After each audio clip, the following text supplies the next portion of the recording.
Brecha aberta, porque o nosso podcast está no ar. E aí, galera, tudo bem com vocês? Iniciando mais um episódio. Hoje nosso cenário tá bonito aqui. Estamos com as flores da doutora Fernanda. Ganhamos essa semana maravilhosas flores naturais. Desde já agradeço, doutora. Daqui a pouco vou apresentar melhor. E quero iniciar agradecendo aí todos os meus patrocinadores, todos os meus parceiros dessa segunda temporada, toda a galera que está comigo. Vamos lá ao que interessa, a nossa convidada de hoje, doutora Fernanda, seja muito bem-vinda. Obrigada. Desde já agradeço por ter aceito o nosso convite e hoje vamos bater um papo aí sobre saúde feminina. Isso aí. Doutora, por favor, se apresenta para a nossa galera. Então, eu sou a doutora Fernanda Slongo, eu sou ginecologista e obstetra, eu trabalho em Pato Branco, na clínica Netare, e a gente tem uma clínica voltada para o atendimento da mulher em todas as fases da vida, em especial durante o nascimento, durante o pré-natal. Então, o nosso foco hoje na clínica é o atendimento da gestante e a realização do pré-natal e do parto. Uhum. Doutora trabalha em Pato Branco, mas atende bastante gente de São Lourenço também, Muita gente de São Lourenço. Até quando você me convidou, eu falei, a cidade merece, tenho muita paciente de lá, vou para lá. É verdade, com certeza tem muita paciente aí nos assistindo, né? Doutora, por que escolheu a ginecologia? Ou obstetrícia também? Eu acho que eu fui escolhida por ela. Quando eu entrei na faculdade, nunca pensei não vou mentir pra você que eu nasci sonhando em ser ginecologista e obstetra. Mentira. Então, eu fiz outra faculdade antes, eu fiz fisioterapia. Quando eu tava terminando a faculdade de fisioterapia, eu voltei pro cursinho. Aí entrei na medicina e eu não tinha nenhum direcionamento, eu não sabia para que área eu iria. E eu sempre digo que a obstetrícia me escolheu, porque nunca imaginei fazer obstetrícia, fazer ginecologia. E foi quando eu era interna ainda nos estágios da faculdade que eu passei pela primeira vez no centro obstétrico e foi ali que eu me apaixonei pela especialidade e vi que seria aquilo que eu faria durante toda a vida, né? Eu até tentei pensar em fazer outras coisas, porque a obstetrícia, ela é uma área que demanda, ela é uma área que exige muito de você, né? Mas, por fim, a gente vai para onde o coração da gente manda e acabei fazendo a ginecologia e obstetrícia mesmo e não me arrependo nem um pouco. Eu acho que se teve uma coisa certa que eu fiz na minha vida, foi a minha escolha de especialidade. Que legal, doutora. A doutora fala muito sobre parto humanizado, né? Acredito que é um dos seus pilares aí de trabalho. O que seria esse parto humanizado e por que ele é mais vantajoso, assim, em relação à mãe, ao bebê? Então, a gente o parto humanizado, na verdade, ele não é um tipo de parto, é uma forma de assistência. Então, a gente fala muito hoje em assistência humanizada, né? Que se inicia desde o acolhimento do início do pré-natal. Então, a gente faz essa assistência humanizada durante todo o pré-natal e durante o parto, o nascimento humanizado, é um nascimento que respeita o protagonismo da mulher, que respeita as escolhas dela, que tenta deixar o nascimento de forma mais natural e tranquila possível, né? Num ambiente acolhedor, com o acompanhante do desejo dela, da escolha dela. E as vantagens para o bebê e para ela são inúmeras, né? Porque o que a gente vê hoje em dia a gente recebe muitas pacientes que são realmente traumatizadas com a história do parto, né? Hoje, se você for conversar com um monte de mulher, principalmente de uma geração um pouquinho mais velha, a primeira coisa que elas vão te falar, faça cesárea, não faça parto. Porque elas tiveram experiências muito ruins, né? E o parto humanizado, o nascimento humanizado, ele vem para desmistificar isso, né? Para mostrar para a mulher que ela pode ser a protagonista do momento dela e que ela pode lembrar com muito carinho do momento do nascimento. Então, é isso que a gente tem hoje na clínica. A gente percebe que as nossas pacientes, a gente sabe que o parto ele é dolorido, que vai ter dor, mas as nossas pacientes, elas sempre vão lembrar com muito carinho do momento do nascimento, porque elas foram protagonistas daquele momento. Mas só o parto normal é considerado humanizado? Não é. Tanto o parto cesárea a gente pode considerar humanizado, como até mesmo um parto induzido.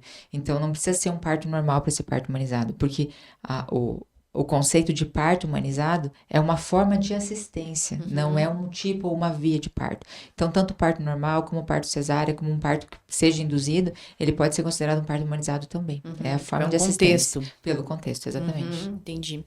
A doutora falou, a gente tá falando de parto, né? É natural essa pergunta de falar, é melhor parto normal ou cesárea, né? Porque tem essa mitologia, se cria muito essa expectativa na mulher, né? Faz cesárea, faz parto normal. É a mulher que tem que decidir? É o médico? Fisiologicamente, a gente sabe que o parto normal, ele é o natural e ele é o melhor para a saúde da mãe, tanto para a saúde da mãe como para a saúde do bebê.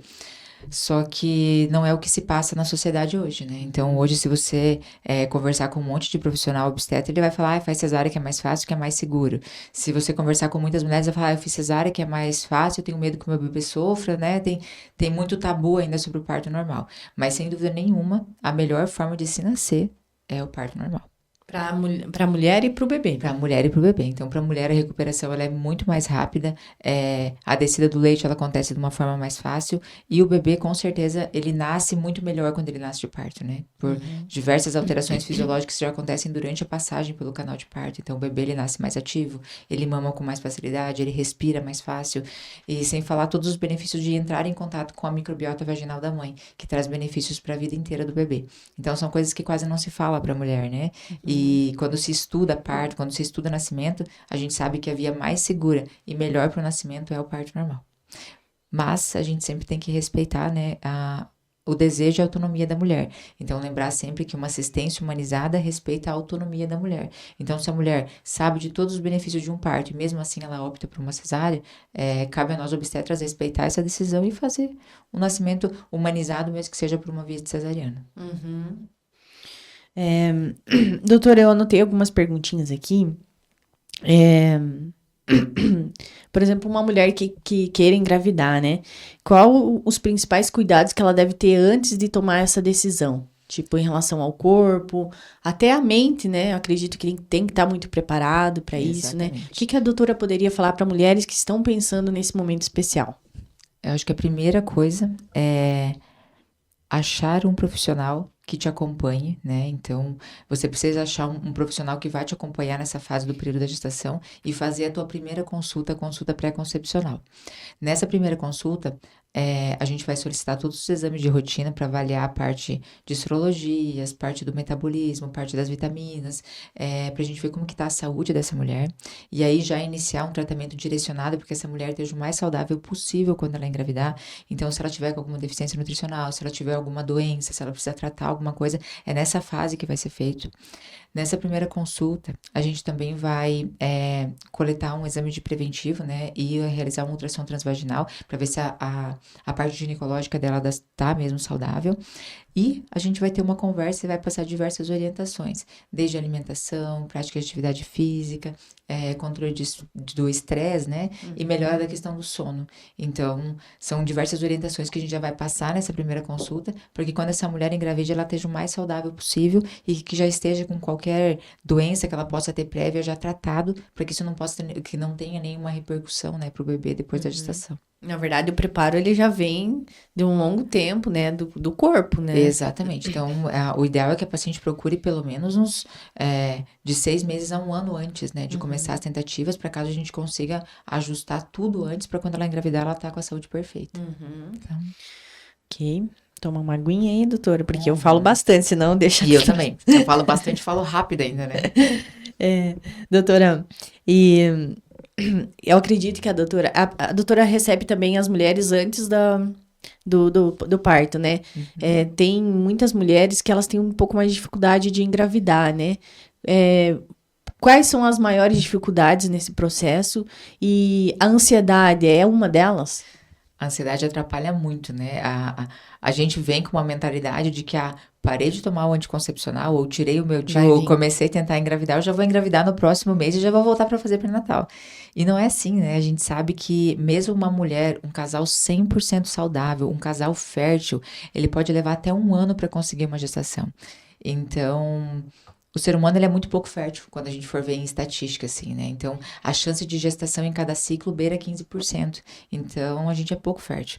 Tem mulheres que têm um pouco mais de sorte que já conseguem engravidar nos primeiros ciclos. Mas a grande maioria pode levar até 1 ano sendo uma mulher e um homem 100% saudável, sem nenhuma alteração de fertilidade. E a ansiedade, né, em excesso, ela causa alterações hormonais, alterações no ciclo que dificultam ainda mais essa gestação. Então... o ideal, por isso que a consulta pré-concepção é importante, né? Porque a gente sempre fala isso já na consulta, mesmo não tendo problema nenhum, sendo saudável, pode ser que você leve até 1 ano para engravidar. E a doutora tem alguma dica para casais que têm essa expectativa muito grande em ter um bebê? Dicas para amenizar essa expectativa, essa ansiedade? Acho que a primeira coisa é fazer essa consulta pré-concepcional, receber essas orientações e deixar as coisas acontecerem, né? Não ter pressa, né? Não colocar uma data específica do tipo, vou engravidar em janeiro do ano que vem. Não, né? Se você pretende engravidar em janeiro do ano que vem, comece no janeiro desse ano, né? Comece as tentativas. Para que quando chegar no janeiro do ano que vem, você Mas não pode ser que dê certo também, né, doutora? Pode ser que dê certo na primeira. Sem pressa, né? Isso. Eu vou abrir as perguntas da nossa galera também. A doutora falou ali sobre o DIU, né? Teve uma pergunta aqui em relação ao DIU. O que a doutora pensa sobre os rumores que tem aparecido aí que o DIU pode causar câncer, o DIU Mirena? Isso não é verdade, tá? Eu até li alguma coisa, não tem nada comprovado, não tem nada cientificamente comprovado, então Não procede. Não procede isso, tá? O DIU E daí vamos só fazer uma analogia, né? As pessoas não querem, vamos tirar o DIU, então não vamos usar DIU, vamos usar anticoncepcional, que é uma dose de estrogênio altíssima, uma dose de progesterona altíssima. Aí sim você aumenta o risco da paciente ter câncer. Isso tem estudo comprovando. Se ela utiliza anticoncepcionais por longo período, aí sim tem um aumento da taxa de se ter câncer. Mas de uso de Mirena não se tem nada comprovado ainda não. Nada não. Vamos lá, mais alguma perguntinha aqui. Vamos falar um pouquinho sobre o pós-parto, doutora. O pós-parto também vem dessa assistência humanizada, né? Qual que é a importância de olhar para a saúde mental também das mães nesse sentido? Porque também a gente sabe que o parto é um período assim também que passa por um longo processo para a mulher, né? Tanto a parte corporal como também física, tipo físico, mental, né? Como que é essa assistência humanizada para a mulher no pós-parto? Eu sempre falo para os pacientes que a gente constrói o nosso puerpério durante o nosso pré-natal. Então, é um somatório de fatores que vão fazer com que essa paciente tenha um puerpério mais tranquilo. Porque durante a gestação, a mulher ela passa, né, desde alterações físicas, alterações no corpo, alterações na mente, e a gente tem que preparar essa mulher para o puerpério. Então, fazer com que ela se mantenha bem durante o pré-natal, para que depois do parto ela consiga enfrentar bem os desafios do puerpério. O que a gente percebe mais, assim, das pacientes no puerpério é aquela queda hormonal que acontece muito grande logo depois do nascimento do bebê, e muitas delas acabam tendo aquele blues puerperal, que é meio como se fosse uma depressão ali nos primeiros dias, né? Que ela fica mais fragilizada, que ela fica mais sentimental, mais triste. Mas são coisas que tendem a passar logo depois dos primeiros 14 dias do nascimento do bebê. Então, a gente sempre orienta que a paciente tente retomar pequenas coisas da rotina dela, mesmo depois do nascimento do bebê. Porque quando a criança nasce, a paciente ela começa a viver num looping, né? De amamentação, trocar fralda, sono do bebê, amamentação, trocar fralda, sono do bebê, e ela esquece do próprio autocuidado com ela mesma. Então, uma coisa que a gente incentiva muito durante o pré-natal e durante o puerpério é que a paciente mantenha o mínimo cuidado com ela mesma, né? Então, durante o pré-natal, cuidado com a alimentação, praticar atividade física, continuar fazendo aquelas coisas que ela gosta, fazer a unha, arrumar o cabelo, e são coisas que ela tem que retomar o mais rápido possível no puerpério. Então, por mais que o bebê tenha 7 dias de vida, às vezes sai meia horinha de casa, faz a unha, lava o cabelo, aquilo já vai fazer você se sentir melhor, né? O problema é aquele looping de estar ali dentro de casa o tempo inteiro com o bebê, cuida do bebê, troca a fralda, dá de mamar, põe pra dormir. Então, assim, a paciente já não sabe mais nem quando é dia, quando é noite. E ela não retomou nada daquilo que era da vida dela. E eu acho que isso que acaba sendo pior pra parte psicológica da mulher. Então, um conselho que eu sempre dou, tentar retomar pequenas coisas que você fazia antes, o quanto antes, sabe? Às vezes sair meia hora para fazer uma unha, lavar um cabelo, sabe? São coisas que vão ajudar a evitar essa queda tão grande da parte psicológica no pós-parto. Eu acredito que nesse processo também a importância de ter alguém do seu lado, né? Uma rede de apoio. Muito. Se você não tem o pai ali presente, mas que você tem uma rede de apoio, que você se abra para isso também, porque sozinha é muito mais difícil. Muito né? mais difícil. Eu sempre brinco que a gente não precisa de visita no puerpério, a gente precisa de rede de apoio. Se você vai visitar uma puérpera, você tem que ser tão próximo a ela que se você chegar na casa dela, você pode entrar na casa dela e limpar o banheiro da casa dela e lavar a louça na casa dela. Então, você só visite essa puérpera se você for próximo a esse ponto. Senão, não é o momento de você ir até ela, né? Então, a rede de apoio que vem para ajudar, ela é muito bem-vinda. Aquela rede de apoio que diz que vem para ajudar e acaba atrapalhando, ela não é tão bem-vinda, não. Que é pra ir só pra pegar o bebê no colo, não. Essa não. Não nos primeiro mês, pelo menos, né? Essa é a recomendação para Essa é a visitar. recomendação.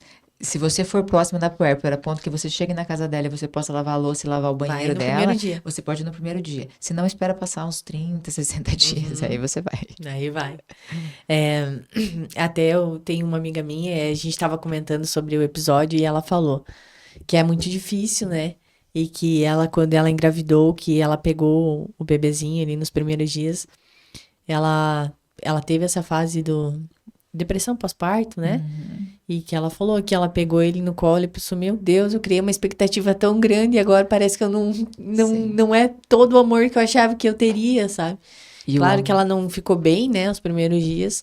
Depois acostumou hoje, é o amor da vida dela. Mas é difícil também, né? Difícil. Porque ela falou, você espera tanto tempo. E aí chegou na hora, assim, eu peguei e falei, nossa, mas... O puerpério é uma loucura, né? É. Porque o amor com o bebê é uma coisa que se constrói, né? Exato. Não nasce o bebê e você já ama ele, né? O amor, ele é construído. E aí você tá num pós-parto ou num pós-cesárea, você Diz tá ela, tava debilitada. horrível, tava feia, Exatamente. detonada. Exatamente. Debilitada fisicamente, né? Porque tanto o parto normal como o parto cesárea, você vai ficar debilitada depois. O teu corpo não é o mesmo de antes. Então, isso acaba pegando para muitas pacientes, né? A mudança no corpo que acontece. Aí a tua rotina vira uma loucura. Antes você acordava de manhã, se arrumava, saía para trabalhar, você, né, fazia tudo. Aí do nada você tá presa dentro de casa com um bebê que depende de 24 horas o tempo inteiro de você. Então eu acho que isso é o mais difícil, né? E tem toda aquela pressão do tipo, meu Deus, esse ser é pequeno, ele é indefeso, e sou eu que preciso nutrir, sou eu que preciso cuidar, sou eu que preciso entender o que que ele quer dizer quando ele chora, E porque chora. E cólica. e você não sabe o que é, né? Então E você sem dormir, né? Exatamente. Então é uma fase muito difícil, né? É um somatório, né? É a parte física, a parte emocional, a parte do cuidado de um ser indefeso ali que você ama, você tem que cuidar e ao mesmo tempo você não sabe. E tá cansada. É difícil. É. Doutora, a gente falou sobre a mudança no corpo físico, né? A gente sabe que muitas mulheres também enfrentam uma queda de autoestima em relação a isso, pela mudança corporal, né? Eu vejo por amigas minhas que são ali viciadas em treino, academia, dieta. Depois, para tu retomar, cai muito a autoestima da mulher, né? Quais as dicas que a doutora daria para mulheres que enfrentam esse processo também de mudança corporal e que Sim, estão com dificuldade em elevar a autoestima por conta disso? acho que a primeira coisa, se cuidar muito no pré-natal. Então, assim, seguir os cuidados, manter a academia, manter a alimentação, para não ter um ganho excessivo de peso, né? Para não encher o corpo, às vezes, de estria, né? Então, acho que essa é a primeira coisa.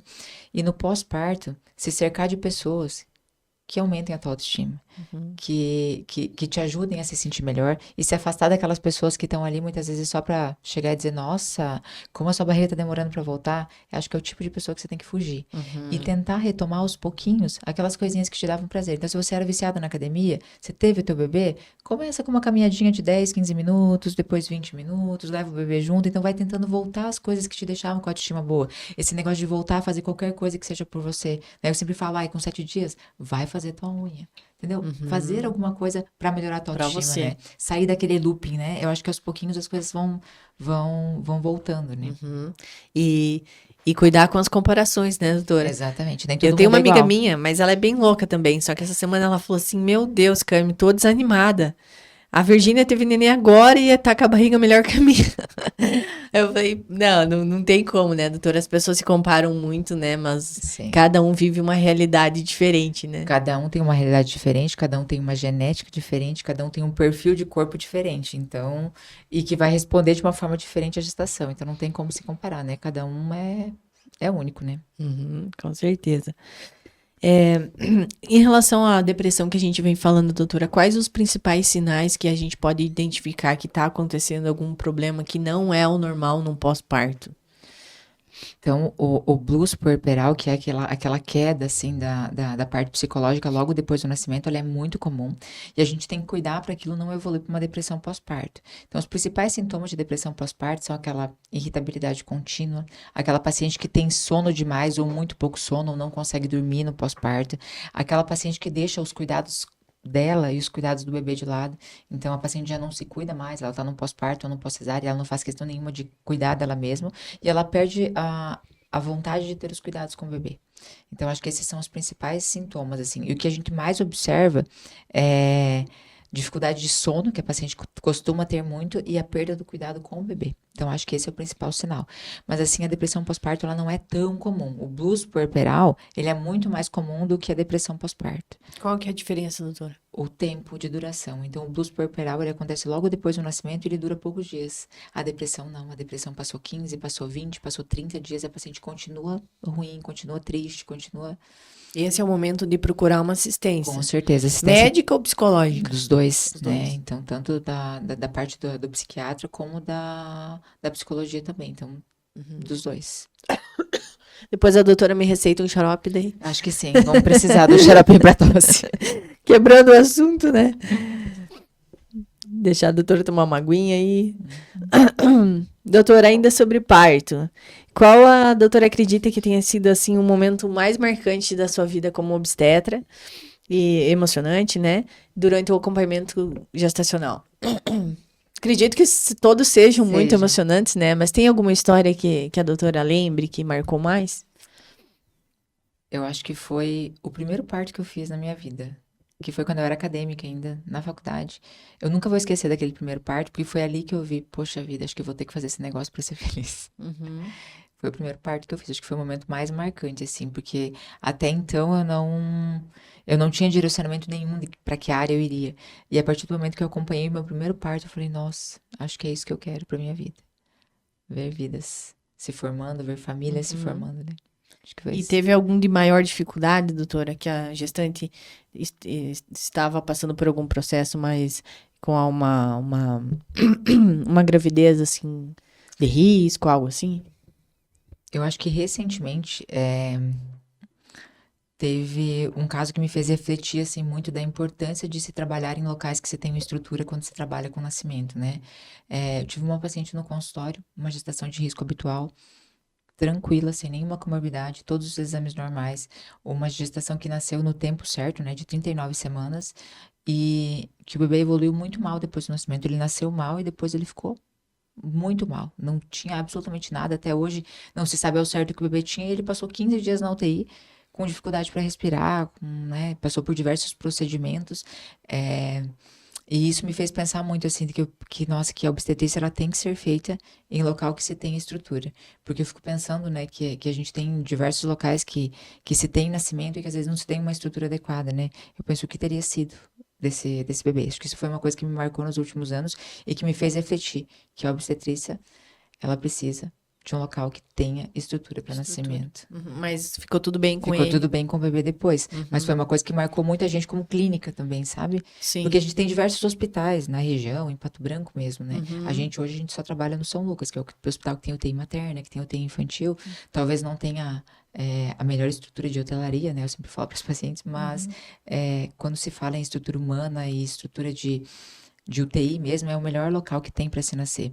E depois desse nascimento, né, eu até conversei com a doutora Dai, depois eu falei, nossa, esse nascimento serviu para me mostrar que eu nunca farei nenhum nascimento fora do São Lucas. Sem estrutura adequada. Depois desse nascimento. Tem que ter assistência. A doutora já passou por alguma situação em que o bebê não tenha evoluído, vindo a óbito, assim? Durante o parto, não, né, mas a gente já fez durante a nossa vida, né, durante a nossa formação, nascimentos de bebês que já estavam em óbito, né? Uma situação muito triste. Muito ruim. Para vocês também é difícil, né, doutora? Muito. Como que vocês trabalham também essa parte mental, né? Porque, querendo ou não, há um desgaste médico também da equipe, né? Muito. E o que se fala para uma gestante nessa hora, né?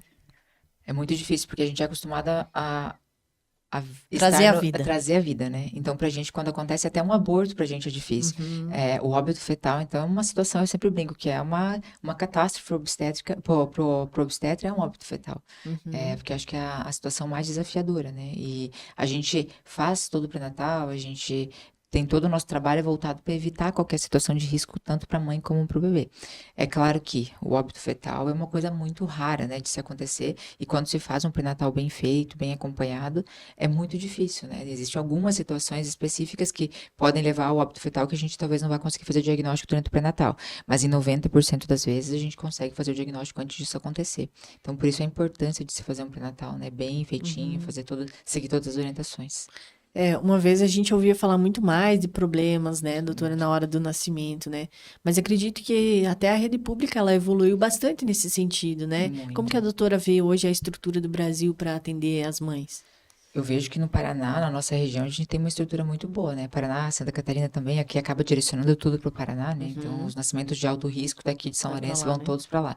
Então, melhorou muito, né? Eu acho que hoje o SUS, ele fornece faz um básico muito bem feito, né, para o nascimento.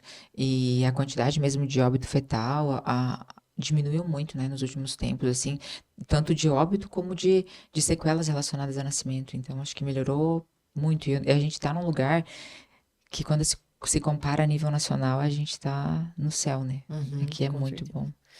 Mas quando a gente fala em assistência humanizada, isso hoje não acontece na rede pública. Eu acho que não tem como por causa da demanda. A doutora acredita que futuramente isso possa vir a acontecer? E eu acho que cada vez, né, as coisas trilham um caminho para que seja mais realidade também no SUS, né?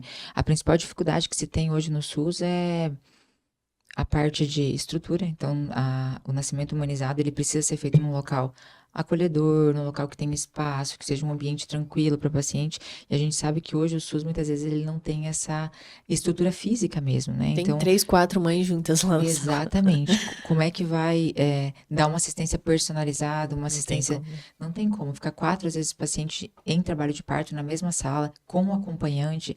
Então, é muito difícil pela parte da estrutura e também pela parte humana, que também não está acostumada, né? Então, eu acho que são passos lentos que vão ser construídos até que isso seja uma realidade no SUS também. Mas tudo fala a favor de que futuramente teremos estruturas melhores, teremos nascimentos humanizados também no SUS, né? Não que eles não aconteçam, não que o SUS não seja humanizado, né? De forma alguma. Eu acho que ele trabalha da melhor forma que ele consegue dentro do que lhe é fornecido, né? Dentro do espaço que se tem, dentro da estrutura humana que se tem, que também tem, se tem falta de funcionários, se tem falta de sala, se tem falta de espaço. Eu acho que dentro do que eles podem fazer, eles fazem um trabalho maravilhoso, fazem muito dentro do que se tem de espaço, né? Até porque tem muitas mães que precisam, né? Exatamente. Tem muitos. Então, se pega um Hospital São Lucas hoje, por exemplo, que tem 4 macas de pré-parto, e se tem 250 nascimentos no mês. Então, isso dá uma média de quase 10 nascimentos por dia. Então, a estrutura física é pequena para o tanto de mãe que precisa, né? Mudando um pouquinho de assunto agora, doutora. É que eu tinha colocado da situação mais complicada, a doutora comentou, né? Doutora, falando também, dei uma stalkeada lá no seu perfil, a doutora também trabalha com cirurgias íntimas, né? Quais as maiores demandas de cirurgia? Se elas são mais estéticas ou se elas têm também fins de saúde em prol da mulher, né? Acho que a primeira coisa que eu gostaria de falar é o quão esse tema é tabu, né? O quão as pessoas têm medo, têm Ainda vergonha. é, né? Ainda é muito, né? Então, a gente tem tentado desmistificar isso, né? A gente cada vez posta mais, fala mais, para que mulheres que realmente se sentem incomodadas, que elas vejam que isso tem solução e que tá tudo bem se precisar fazer uma cirurgia, né? Porque hoje todo mundo faz cirurgia de tudo, né? Faz cirurgia de prótese de mama, faz cirurgia de nariz, E daí, quando você fala... quando você fala de uma cirurgia da parte íntima, meu Deus do céu, capaz, por quê, né? Tanto que hoje em dia, eu percebo que a maioria das pacientes que a gente recebe com essa demanda são pacientes que têm dor, que têm desconforto. Não é paciente que busca só, porque eu quero que a minha vagina fique bonita. Não. 99% elas falam assim, doutora, isso me incomoda, isso me machuca, me assa. Eu coloco uma roupa mais apertada e fica marcando. Então, a grande maioria das pacientes vem porque realmente tem uma demanda da parte física. Ainda não é uma demanda tão estética como a gente tem nas outras áreas, né? E se fosse estética também tudo bem, né? Tudo bem, tudo bem. Só que para as pessoas, meu Deus do céu, ela foi fazer uma cirurgia íntima para melhorar a estética da vulva. Tipo, tem muito esse tabu, assim, né? E a gente busca, né, através de Instagram, de postagem, tentar desmistificar isso, que tá tudo bem, que todo mundo, né, tem direito a se incomodar ou não se incomodar com aquilo e tá tudo certo. A gente, como profissional, a gente jamais vai examinar uma mulher e falar, nossa, você não se incomoda com o seu lábio que é grande. Nunca na vida a gente vai fazer isso. Eu sempre brinco com os pacientes, eu vou lembrar o nome do teu filho, do teu esposo, da tua mãe, aonde tu mora, mas eu jamais vou lembrar do teu exame ginecológico, porque a gente vai tão focado em procurar qualquer tipo de doença, né, alteração, de fazer o nosso trabalho, que jamais a gente vai ficar olhando se aquilo é bonito, se aquilo é feio. Mas se a paciente traz a demanda pra gente, doutora, isso me incomoda, aí a gente vai sentar e vai olhar junto, né, ó, dá pra melhorar isso, dá pra melhorar aquilo. E da mesma forma que tem paciente que fala, doutora, eu queria fazer uma cirurgia do meu lábio vaginal ali, que eu acho ele meio feio. E aí você olha e o paciente fala, não, isso aqui não tem o que tirar aqui, né? Muitas vezes a gente desindica. Então a gente tem esse trabalho também. Existe uma vagina padrão? Não existe. Não existe uma vagina padrão. Existe aquela que você se sente bem. Se a tua é assim e você se sente bem, tá tudo certo, né? Então o importante é você se sentir bem e que você não tenha dor, não tenha desconforto, que não atrapalhe na tua roupa. Então, isso que importa. Mas as suas amigas nunca mandaram uma foto, falaram, podia dar uma olhada na minha, né? Pra ver se... Já viu só? Mas é por brincadeira, amiga é por isso, né? Amiga é pra isso. E tem umas que tem uma vagina linda, maravilhosa. Que eu falo, ai, doutora, olha isso aqui. Ele fala, não, tá perfeito, tá linda, maravilhosa, não tenho que mexer. Acontece muito também. E a maior demanda que a gente tem hoje de cirurgia da parte íntima é a redução dos pequenos lábios mesmo, né? Que tem algumas pacientes que têm uma hipertrofia dos pequenos lábios, que eles vêm muito para fora, que eles ficam muito compridos, muito grandes, e por ser uma pelezinha sensível, né? Do lábio, o lábio menor, o lábio interno, ele tem uma pelezinha que é sensível, ela não é resistente igual aos grandes lábios. E aí, quando ela vem para fora, encostou calcinha, apertou na roupa, faz corte, machuca, assa, então é bem desconfortável. Incomoda. Aí é feito, retira. Só retira. Então, a cirurgia ela é feita geralmente em consultório, né, com anestesia local, não tem necessidade de internamento. O procedimento cirúrgico ele leva de 1h30 a 2 horas, né? É mais máximo. simples. Simples. O paciente vai embora na sequência, faz gelo ali nos primeiros dias, usa as medicações e geralmente dentro de uma semana ela já está retomando para as atividades dela. Tá? Então, o procedimento é bem tranquilo. Tem muita demanda de mulheres que fazem esse tipo de cirurgia? Tem muita demanda. A gente não posta 1/10 do que a gente faz. A demanda é muito grande e a gente posta aos poucos algumas coisas porque as pacientes elas vêm por isso. Doutor, eu vi que você faz esse negócio e aí eu precisei vir porque isso aqui me incomoda a vida inteira. Faz 30 anos que isso me incomoda e eu nunca tive coragem de falar pra ninguém. Então, aos poucos vai desmistificando isso, E sabe? a maioria vai escondidinho assim, faz surpresa pro marido. Eu imaginei. Exatamente. A maioria, claro, contam pro marido, mas não contam. Pra amiga ninguém conta, pra vizinha ninguém conta. É diferente de colocar uma prótese de silicone, né? Sim. Que todo mundo coloca o silicone e já sai contando pra todo mundo. Certeza. A cirurgia íntima, não. E tá tudo bem, né? O que cada um... Eu acredito que com o tempo isso vai desmistificando também. As pessoas vão começar a falar mais sobre com menos receio, com menos tabu, né? E o feedback pós-cirurgia, doutora? O que a mulherada fala? Maravilhada sempre, né? A maioria Não delas... perde sensibilidade? Não. Na relação sexual é melhor? Exatamente. Então, além de não perder a sensibilidade, tem algumas pacientes que têm muita pele em cima do clitóris e isso acaba atrapalhando muito a sensibilidade. E aí, depois que você faz a cirurgia e tira esse excesso de pele, melhora até para ter relação sexual.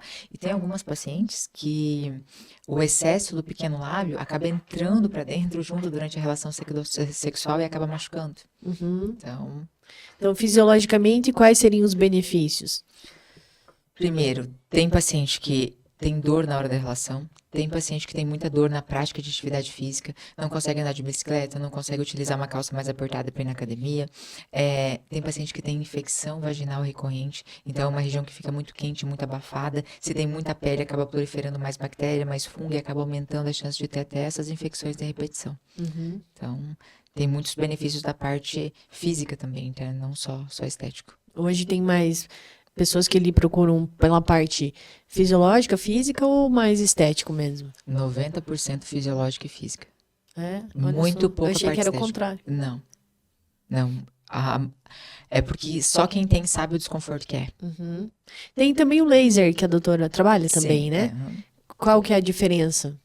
O laser, então as cirurgias nossas, elas são feitas com laser, então a gente faz todas a laser, a gente não faz com bisturi, a frio, né? Tudo com laser. E o laser, ele é utilizado também para o rejuvenescimento do canal vaginal. Então, conforme a gente vai com a idade, né? Deixa ela novinha. Exatamente. Da mesma forma que a gente perde colágeno no nosso rosto, que ele vai caindo, a nossa vagina vai ficando mais caidinha também, mais murcha, o canal vaginal ele fica mais frouxo. E muitas mulheres percebem essa frouxidão vaginal, principalmente depois do parto, depois, né? dos 35, 40 anos, que começa a ter essa perda de colágeno no corpo, acontece a perda de colágeno dentro do canal vaginal também. E aí ele fica mais frouxo. A mulher começa a perceber uma frouxidão vaginal durante a relação sexual. E aí a gente consegue fazer a aplicação do laser para retomar esse colágeno do canal. E a gente utiliza muito também para as mulheres na menopausa. Mulher na menopausa tende a ter muito ressecamento vaginal por causa da queda do estrogênio. Então, depois que a gente para de menstruar, depois dos 45, 50 anos, o nosso estrogênio cai muito. E a deficiência de estrogênio no canal vaginal faz com que ele fique ressecado e sensível. E aí o laser acaba rejuvenescendo e diminuindo o ressecamento desse canal. Pô, fazendo uma cirurgia em laser, então tá 18 anos. Exatamente. É esse o objetivo. Mais algum tratamento nesse sentido, doutora? Então, a gente faz também aplicação de botox para vaginismo. Tem algumas mulheres que têm contração involuntária no períneo, né? Mulher que às vezes já teve um abuso ou que tem muita dor durante a relação, a gente consegue fazer aplicação de botox ao redor para fazer o relaxamento dessa região e facilitar durante a relação. A gente faz preenchimento quando se tem perda de estrutura. Então, mulher que perdeu muito peso, que fez muita academia, acaba tendo a perda de volume ali dos lábios vaginais, a gente consegue fazer a aplicação de preenchedores para melhorar a estética. E outra coisa que a gente tem uma procura muito grande é pelo clareamento íntimo. Então as mulheres percebem que com a idade a vagina ela vai escurecendo muito. E aí a virilha fica escura, a vagina fica escura, e coloca um biquíni, vem toda aquela parte escurecida para fora, e as mulheres se incomodam muito com isso. Então a gente faz bastante clareamento também.